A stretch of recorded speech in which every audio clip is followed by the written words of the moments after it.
Στο μεγαλύτερο μέρος του εργοστασίου της Εύγαφ, λέγεται, ο πυκνός καπνός που ήταν ορατός σχεδόν από όλη την Αθήνα και οι τεράστιες φλόγες έκαναν το έργο των πυροσβεστών εξαιρετικά δύσκολο.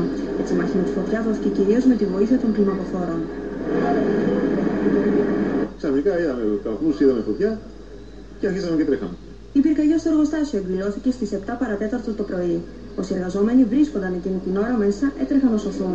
Ένας εξ αυτών, ο οποίος τραυματίστηκε από γυαλιά που έσπασαν και παρουσίασε συμπτώματα δύσπνοιας, μεταφέρθηκε στο νοσοκομείο, όπου του παρασχέθηκαν οι πρώτες βοήθειες. Εκδηλώθηκε η πυρκαγιά σε χώρο αποθήκευσης χαρτονιών και δοτίων συσκευασίας. Μεταδόθηκε από την ταινία μεταφοράς στο χώρο αποθήκευσης, ο οποίος μέσα σε μισή ώρα καιγόταν από άκρο σε άκρο λόγω των εφλέκτων υλικών και της πολυουρεθάνης, καθότι πρόκειται για κτίριο μεταλλικό. Τη στιγμή που οι ισχυρές πυροσβεστικές δυνάμεις προσπαθούσαν να κατασβέσουν την πυρκαγιά, η οποία υπολογίζεται ότι έχει καταστρέψει 4.000 τετραγωνικά μέτρα, οι εργαζόμενοι με αυτοθυσία απομάκρυναν σχεδόν όλα τα οχήματα του εργοστασίου.